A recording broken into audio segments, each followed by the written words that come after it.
Ladies and gentlemen, welcome to the main event. All right, let's jump right in. When you hear the word cybersecurity, your mind probably goes to, hackers and hoodies, complex code, all that technical stuff. But what if I told you that managing cyber risk is actually one of the most important business leadership functions you have? Seriously, that's what we're going to unpack today, what this really means for you as a leader. First things first, we have to get one thing straight. This is not an IT problem anymore. Not by a long shot. Cyber risk has climbed the ranks to become the #1 threat to business operations, period. And trust me, the numbers back this up in a huge way. Just look at this number for a second. A 15.1% jump in attacks in a single year. That tells you everything you need to know. The threat isn't just sitting there. It's getting bigger, faster, and honestly, a lot smarter every single day. And hey, this isn't just us saying it. This quote comes from the Allianz Risk Barometer, which is a massive global survey of what keeps business leaders up at night.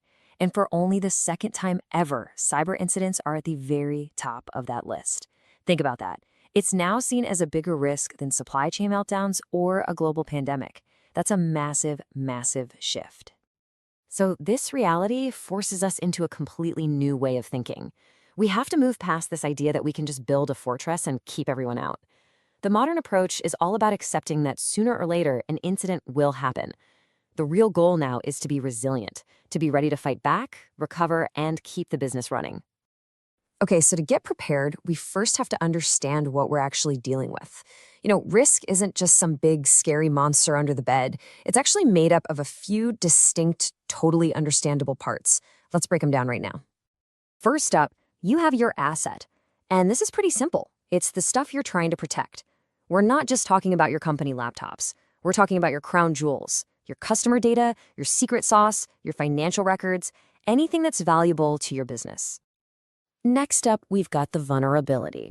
The best way to think about this, it's the crack in your armor. It's a weakness just waiting to be exploited. It could be something technical, like a server that's missing a security patch, or it could be something human, like an employee using password 123 for everything. And that brings us to the final piece of the puzzle, the threat actor.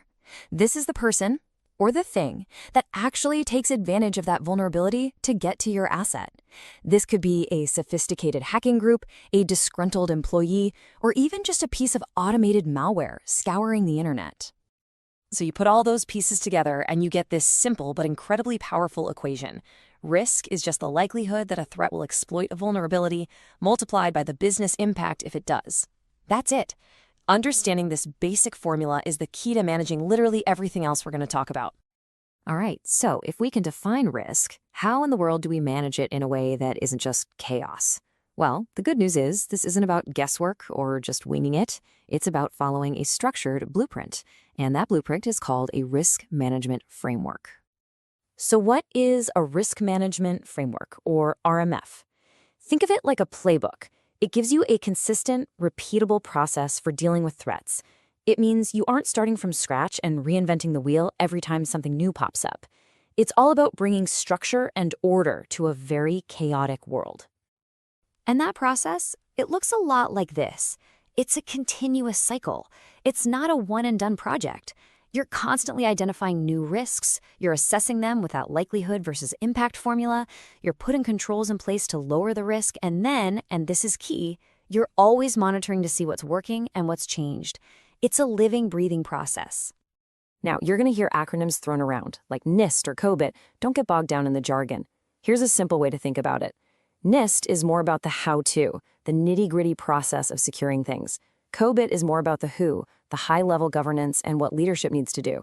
At the end of the day, they're just different roads that lead to the same destination. So let's talk about where all this theory becomes action, where the rubber really meets the road. We need to talk about the single most practical and important tool you'll ever use, the risk register.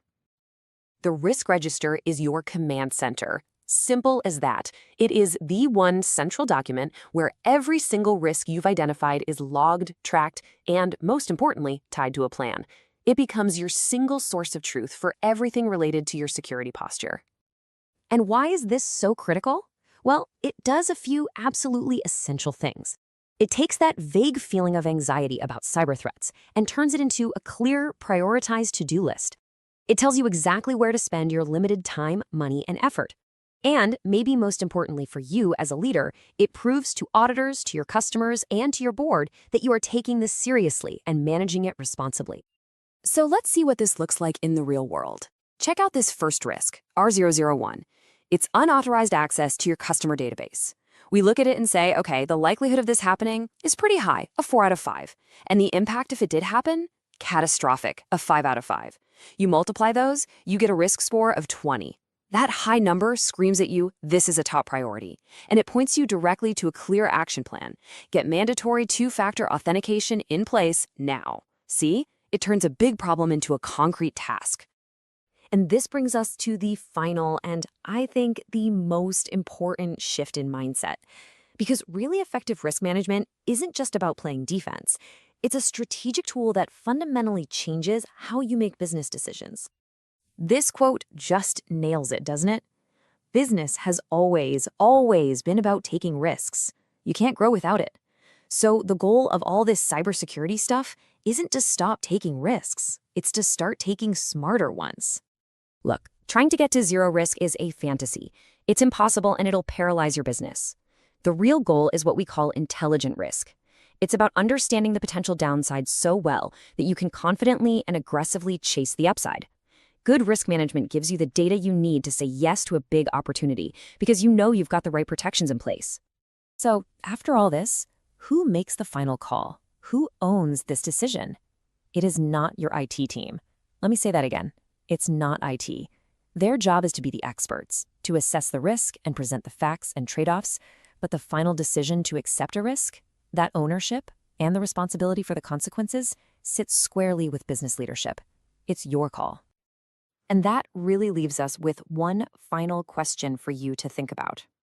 Is your organization stuck playing defense, chasing that impossible dream of zero risk? Or are you building a culture that embraces intelligent risk, using this data not just to protect the business, but to power its growth safely and strategically? The answer to that question is going to define your success for years to come. A special thank you to MarketUS.com for furnishing us this information. You can reach them at MarketUS.com or call them at 954-636-3232. Before we go, this deep dive was created by the MarketUS.com team. Let us know your thoughts in the comments below. It's right below the subscribe link.